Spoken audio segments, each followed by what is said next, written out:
السابقون الأولون من المهاجرين والأنصار والذين اتبعوهم بإحسان. نحمده ونستعينه ونستغفره ونعوذ بالله من شرور أنفسنا وسيئات أعمالنا، من يهديه الله فلا مضل له ومن يضلل فلا هادي له، وأشهد أن لا إله إلا الله وحده لا شريك له، وأشهد أن محمدا عبده ورسوله. أما بعد. Today then we are going to start a new series of lessons after having completed the 40 hadith of Imam al-Nawawi, alhamdulillah. We are now going to start this short book by Al-Shaykh Abdullah ibn Salfiq al-Dhafiri, hafidhahullah ta'ala, the book known as Al-Rakaiz al-Ashr Lit-Tahsil al-Ilmi, the 10 foundations for the acquisition of knowledge. 10 foundations for the acquisition of knowledge. So as you can see from the title of the book, it revolves around some of the main foundations and principles and key points that every student of knowledge must focus on, that every student of knowledge must be very clear about in his path of seeking knowledge upon seeking knowledge.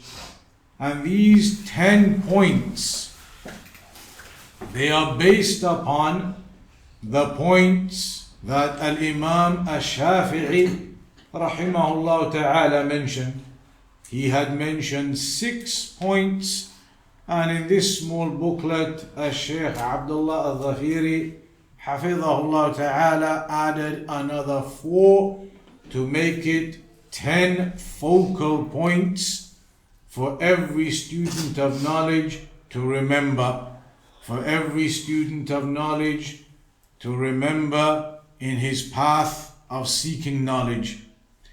So the first thing we're going to do then is mention a brief biography of the author, Al-Shaykh Abdullah Al-Dhafiri hafidhahullah ta'ala, so that everybody becomes acquainted with the Shaykh, becomes acquainted with the author of this book. So he is Al-Shaykh Abdullah ibn Salfiq ibn Fadlan al-Qasimi al-Dhafiri. He was born in the year 1388 Hijri. In the year 1388 Hijri, which approximately corresponds to 1968, according to the official documents of the Shaykh, which may not necessarily always be completely accurate, as you're aware, but according to those official documents, that is the date that is mentioned, that it was 1388 Hijri, which is approximately 1968. That is when the Shaykh was born. In terms of the qualifications of the Shaykh, he is, from many decades ago, a graduate of the University of Medina from the faculty of Hadith, and then after that he is also a graduate in the master's program from the University of Medina once again, but this time in the faculty of Aqidah, and he is also a graduate from the PhD program in the University of Medina, once again in the faculty of Aqidah. So the degree of the Shaykh was in Hadith, graduated from the faculty of Hadith for his degree, and then after that graduated from the faculty of Aqidah for his masters, and then after that graduated from the faculty of Aqidah again for his doctorate. That is the brief background of his academic qualifications. And on top of that, of course, he has a great deal of study under the senior scholars and major scholars of our time and those who have passed away in the recent decades. And we'll list some of those scholars now. Some of the scholars that Shaykh Abdullah al-Dhafiri Hafidhahullah Ta'ala studied under. So just a general list of them. We have Al-Imam Al-Shaykh Abdul Aziz bin Baz Rahimahullah Ta'ala, from the Shaykhs of Al-Shaykh Abdullah al-Dhafiri. We also have Al-Imam Muhammad Nasiruddin Al-Albani Rahimahullah Ta'ala, from the teachers of Al-Shaykh Abdullah al-Dhafiri also. We also have Al-Allama Muhammad bin Salih Al-Uthaymin Rahimahullah Ta'ala, from the teachers of the Shaykh. We also have Al-Allama Al-Shaykh Rabi' bin Hadi Al-Madkhali Hafidhahullah Ta'ala, who is from the teachers of the Shaykh. And the Shaykh himself, he mentions in great praise and high regard how he benefited from Shaykh Rabi', and some of the key benefits that he took that changed his life, from the great benefits that he learned from Shaykh Rabi' bin Hadi Hafidhahullah Ta'ala. Also from his teachers, Al-Allama Al-Muhaddith Ahmad ibn Yahya Al-Najmi Rahimahullah Ta'ala, also from his teachers. In addition to that, Al-Allama Zayd bin Hadi Al-Madkhali Rahimahullah Ta'ala, from the teachers of Shaykh Abdullah.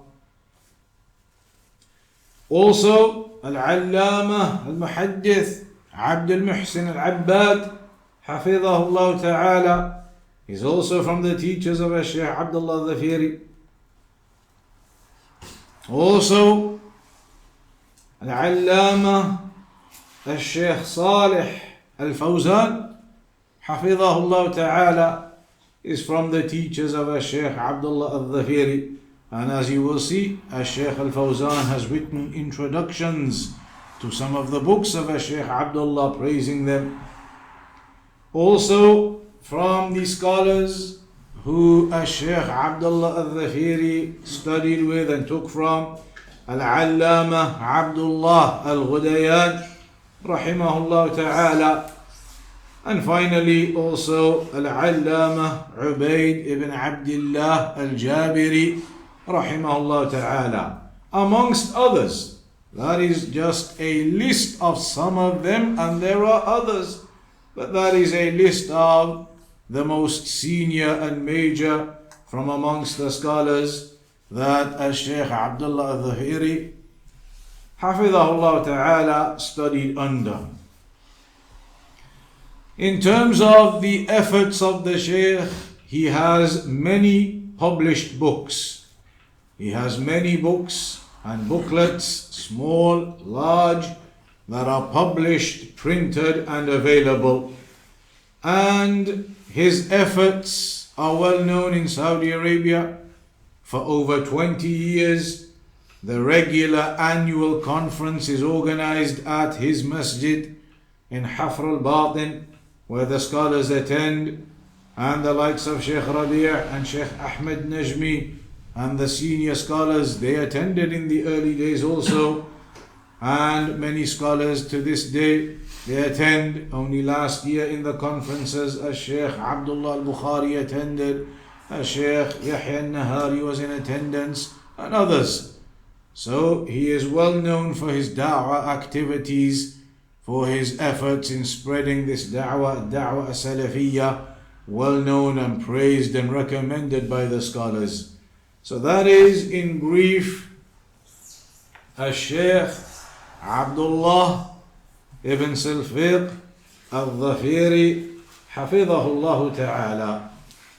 And I remember one occasion in Medina a few years ago when there was a gathering with some of the scholars there, and Al-Shaykh Ubaid al-Jabiri rahimahullah ta'ala was there in attendance, and he was the most senior in attendance that night. And not everybody was there, but there were some of the mashayikh who were in attendance. Shaykh Ubaid was the most senior of them that night.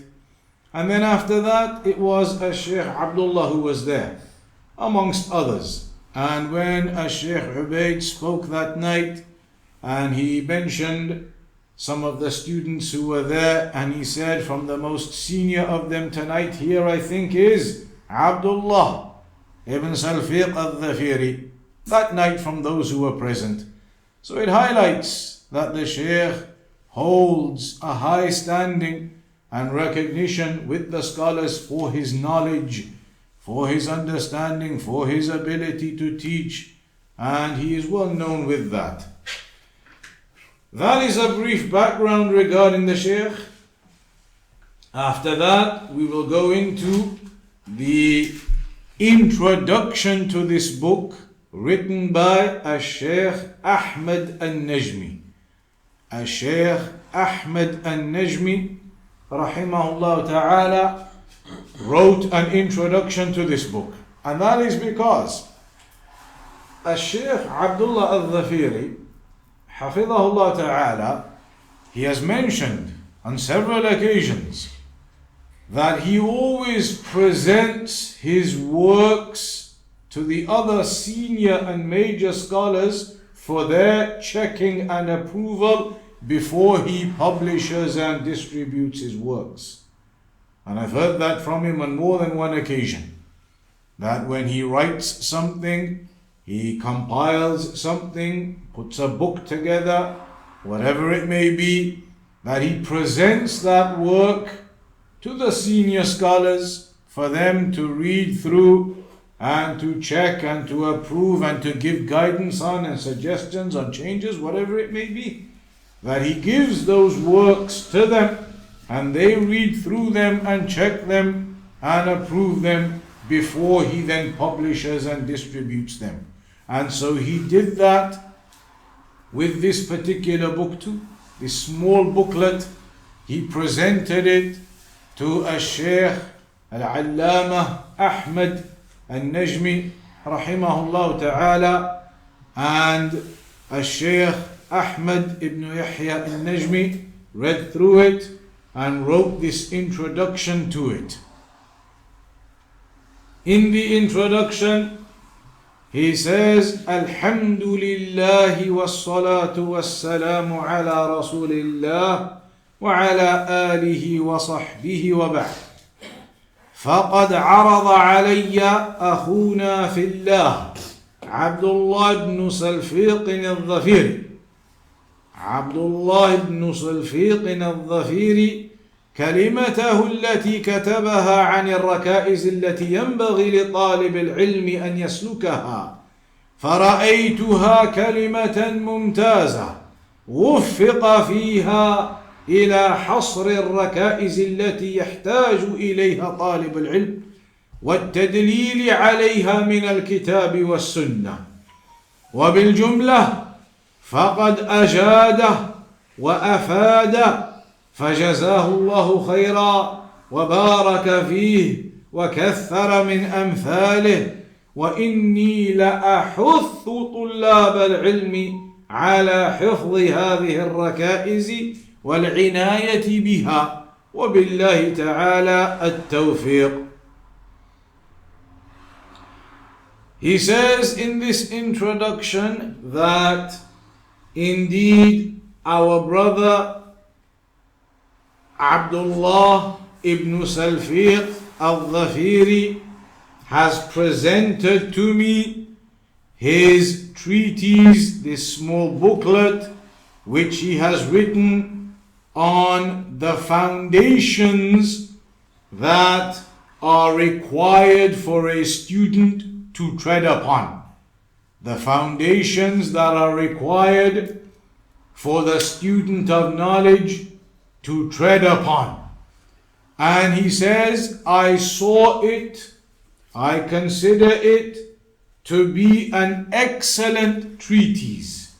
I consider it to be an excellent treatise, an excellent booklet.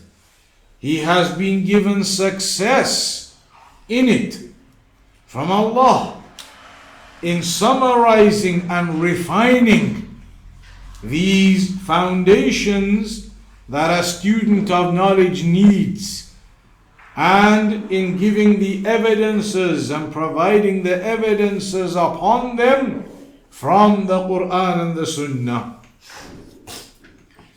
وَبِالْجُمْلَةِ, and overall, فَقَدْ أَجَادَ وَأَفَادَ, he has done very well and benefited the readers with this. فَجَزَاهُ اللَّهُ خَيْرًا, so may Allah reward him with goodness. وَبَارَكَ فِيهِ, and bless him. وَكَثَّرَ مِنْ أَمْثَالِهِ, and may Allah increase in number the likes of him. كَثَّرَ مِنْ أَمْثَالِهِ, may Allah make more people like him. وَإِنِّي لَأَحُثُّ طُلَّابَ الْعِلْمِ عَلَى حِفْظِ هَذِهِ الرَّكَائِزِ وَالْعِنَايَ بِهَا. And then Shaykh Ahmad al-Najmi rahimahullah said, I encourage the students of knowledge to memorize these foundations. As you will see, the actual foundations are very brief, barely a couple of pages, 3 pages, not much, the actual foundations. Then there is further explanation and ayat and evidences to go with them. But the Shaykh says, Shaykh Ahmad al-Najmi, I encourage the students to memorize these foundations and to pay attention to them. وَبِاللَّهِ تَعَالَى التَّوْفِيقِ, and with Allah subhanahu wa ta'ala lies all success. That was the introduction that Shaykh Ahmad al-Najmi wrote, and that was in the year 1421 Hijri. In the year 1421 Hijri, which is approximately the year 2000. So the Shaykh Abdullah al-Dhafiri wrote this booklet almost 23 years ago, thereabouts. Almost exactly 23 years ago. He wrote this book in the summer of 2000 approximately is when it was completed, there or thereabouts. And so Shaykh Ahmad al-Najmi wrote this recommendation for the book, this introduction to the book, praising it and encouraging the students to pay attention to it and memorize it in the summer of the year 2000, 23 years ago from today.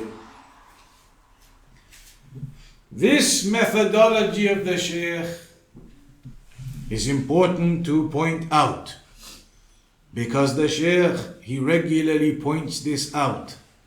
When we did this book, when he did his other book, The Reality of the Salafi Manhaj, which we'll do next after this inshallah, at the beginning he always used to highlight the fact that all of these writings of his, this book, that book, The Reality of the Salafi Manhaj, also has introductions from Shaykh al-Fawzan, etc. He said, I always present these works to the scholars first, to the senior scholars, for them to check and tell me and give me guidance and suggestions and changes to make. And that shows the humbleness of the Shaykh, the humility of the Shaykh, which is the way of all of the scholars, to have that humility and humbleness. Not when a person suddenly has a degree or a master's or a PhD even, and now he thinks that he can make no mistake, he can say no wrong, that whatever he writes and whatever his book is, it's got to be completely right. No, that is not the way. The Shaykh, when putting together his works, stressed that he would give it to the scholars to check. He would give it to them to review before he would publish it. Shows the humbleness of the Shaykh, the humility of the Shaykh, and a recognition that all of us have shortcomings, that all of us can fall into some error, can fall into a slip of the tongue, can fall into some mistake without realizing. And sometimes it can be those kinds of mistakes, even a mistake where you accidentally write something even though you know that's wrong, but accidentally it slips out the wrong way and you write it the wrong way without realizing, and your mind's not focused perhaps. A slip of the tongue, as we say, can occur as a slip of the pen.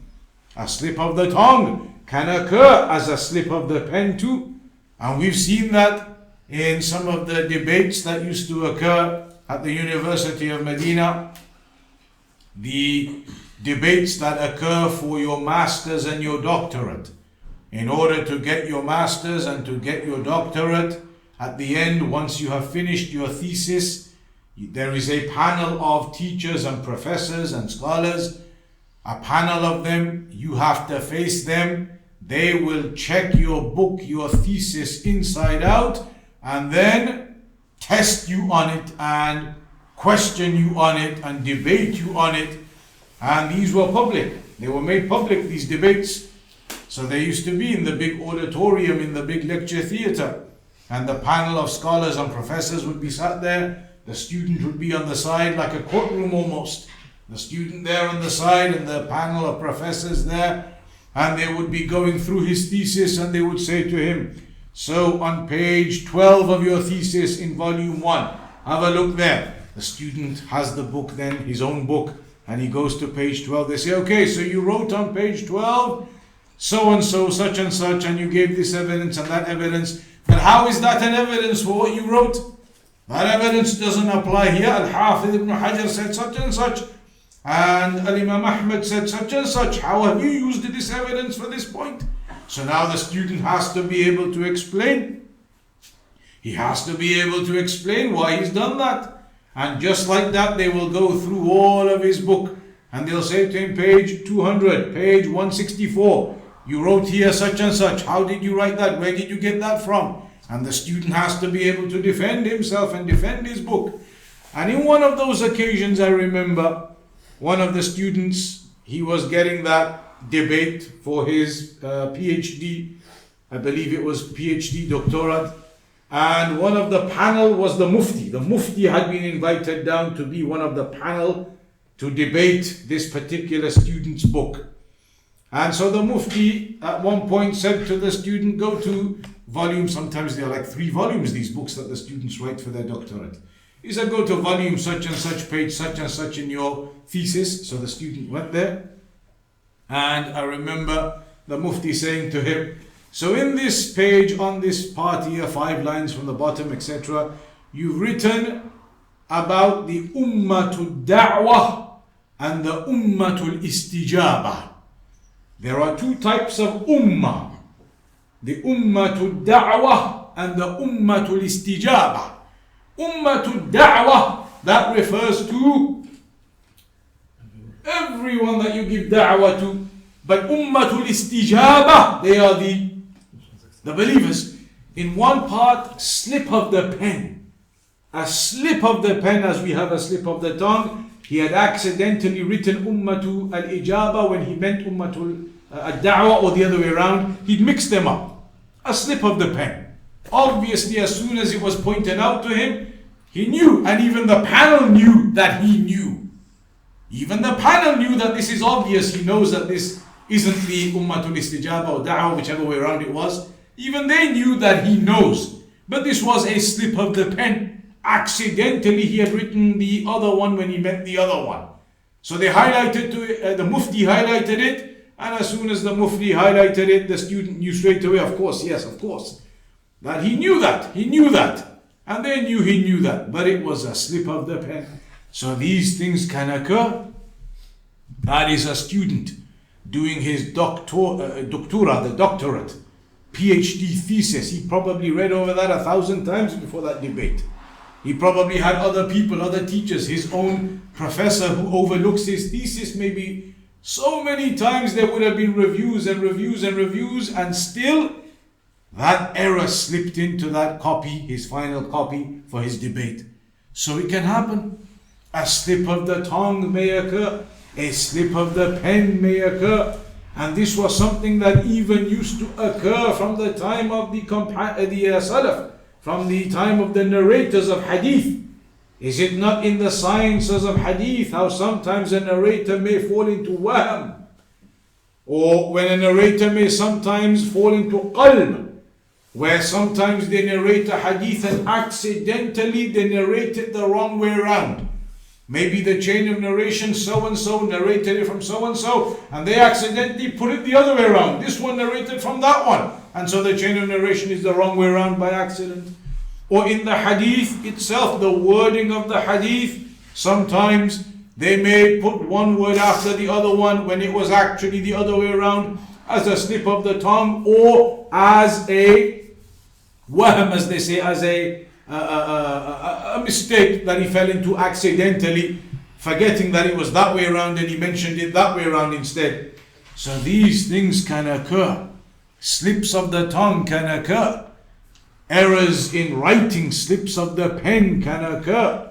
And so the Shaykh used to stress this at the beginning. He used to repeat it multiple times. But I present my works to the senior scholars for them to review before publishing them. And that is from the recognition. That was the second point. From the recognition of a person knowing that you can fall into error, and that nobody is perfect, and that nobody is infallible. You can all fall into mistakes, you can fall into errors. And so this is from the praiseworthy methodology of the Shaykh, that he presents his books and his writings and his works to the senior scholars, to those who are capable in that field to judge this writing. In the field of Islam, if you want your writing to be judged, then you go to the experts in the field of Islam, who are the scholars, who are Ahlul Ilm. They are the ones who will judge whether what you have written is good or not. And this also shows the respect that the Shaykh himself has for his Shaykhs, for his scholars, for the senior scholars, the major scholars, the Ahlul Ilm of our time, the respect he has for them, that he would give his books to them, for them to review and to check before publishing them. And that is from our methodology, respect and nobility for the scholars, having that respect and honor for the scholars.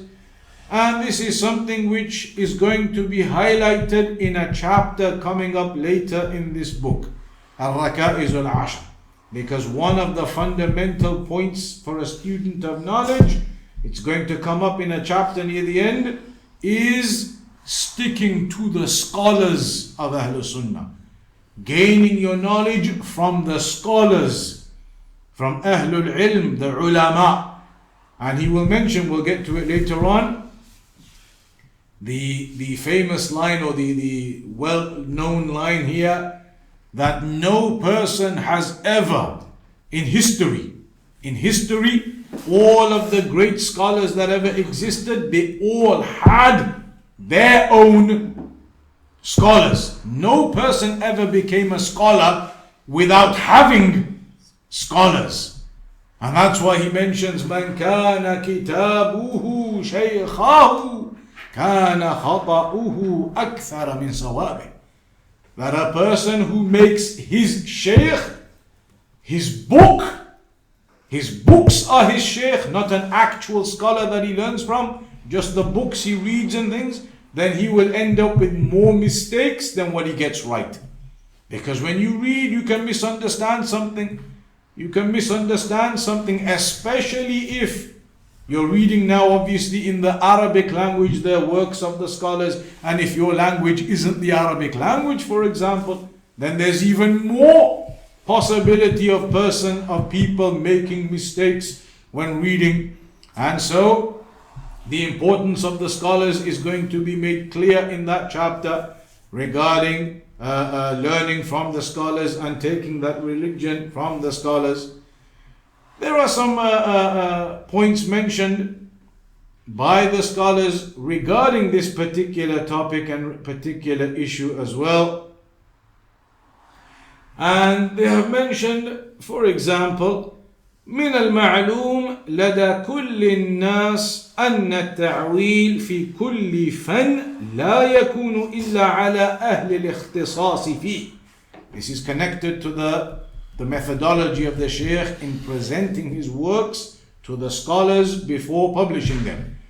Here some of the other scholars have mentioned that what is well known is amongst all of the people that in any field of knowledge, if you want to rely upon someone, you will rely upon the ones who are the specialists in that field.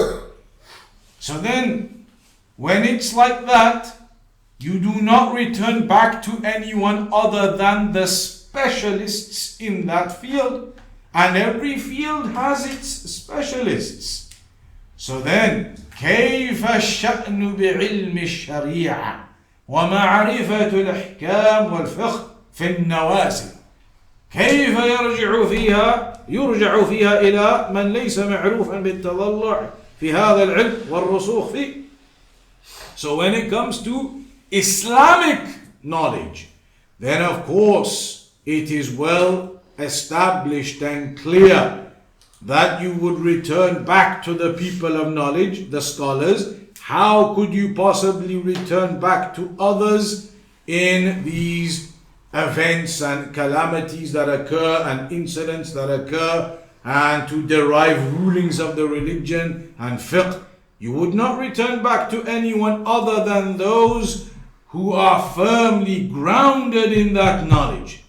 فلا يرجع إلا إلى العلماء الجهابذة والأئمة الراسخين أهل الفقه والدراية والفهم والاستنباط. So you would not return back to anyone other than those great scholars, the firmly grounded people of knowledge who have understanding and are able to derive the evidences correctly.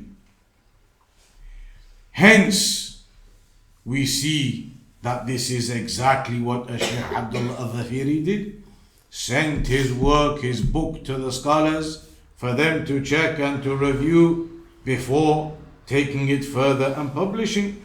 Similarly, we see Al-Allama Abdul Rahman ibn Sa'di rahimahullah ta'ala mentioning هذا تأديب من الله لعباده عن فعلهم هذا غير اللائق، وأنه ينبغي لهم إذا جاءهم أمر من الأمور المهمة والمصالح العامة ما يتعلق بالأمن وسرور المؤمنين أو بالخوف الذي فيه مصيبة، عليهم أن يتثبتوا ولا يستعجلوا بإشاعة ذلك الخبر، بل يردونه إلى الرسول وإلى أولي الأمر منهم أهل الرأي والعلم والنصح والعقل والرزانة الذين يعرفون الأمور ويعرفون المصالح وضدها. This in relation to the ayah وَإِذَا جَاءَهُمْ أَمْرٌ مِنَ الْأَمْنِ وَالْخَوْفِ يَذَاعُوا بِهِ. In regards to that ayah, that when some affair of a fear or some affair of that calamity or nature or fear comes to them, of safety or fear, that they spread it, and if they had returned back to the messenger, to the people of authority in that affair, they would have known how to derive and to give the evidences and opinions upon that. So here Shaykh Abdul Rahman al-Sa'di, he mentions that this ayah is highlighting that it is inappropriate to return back to those who do not have the ability to be returned back to, but rather and to spread the information without confirmation of that and affirmation of that, but rather that you return to those who are the people of knowledge, the people of ability, of intellect, of good advice, that you return to them in those affairs, and they are the ones who recognize the benefits and the harms in the matters. So this is a brief introduction to this particular book. We have seen a brief introduction of the biography of Sheikh Abdullah al-Dhafiri, Hafidhullah Ta'ala, about his education, about who his scholars are, who he studied with. And then we've seen the introduction of Sheikh Al-Allama Ahmad ibn Yahya Najmi, where he mentions that this is an excellent booklet. رَأَيْتُهَا كَلِمَةً مُمْتَازَةً. He says, I consider this booklet to be an excellent booklet, and that he has been given success from Allah in refining and clarifying these foundations for every student of knowledge with the evidences given. And so I encourage the students to memorize these principles and to give importance to them. And we've seen what Sheikh Abdullah al-Dhafiri mentioned about the fact that he always presents his works to the scholars for their review before then proceeding thereafter, and the benefits within that sound and praiseworthy methodology. And in that methodology, it prevents or aids towards preventing errors from occurring. It aids towards preventing errors from occurring, and it also highlights that a person should not be hasty in writing and authoring and spreading without verifying and getting that reviewed and checked, as the way of the scholars is, or as Sheikh Abdullah Dhafiri highlighted his methodology is with his works.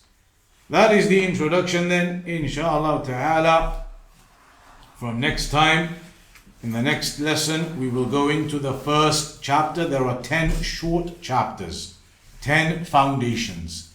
Each one is barely a couple of pages long. So we will start with the first one from the next session, inshallah ta'ala, which is the foundation of seeking aid and assistance from Allah in your path of seeking knowledge. Seeking aid and assistance in Allah in your path of seeking knowledge. That's what we'll begin with then, inshallah ta'ala, from the next session. We'll conclude upon that for today then. Wa sallallahu ala nabiyyina Muhammad wa ala alihi wa sahbihi wa sallam.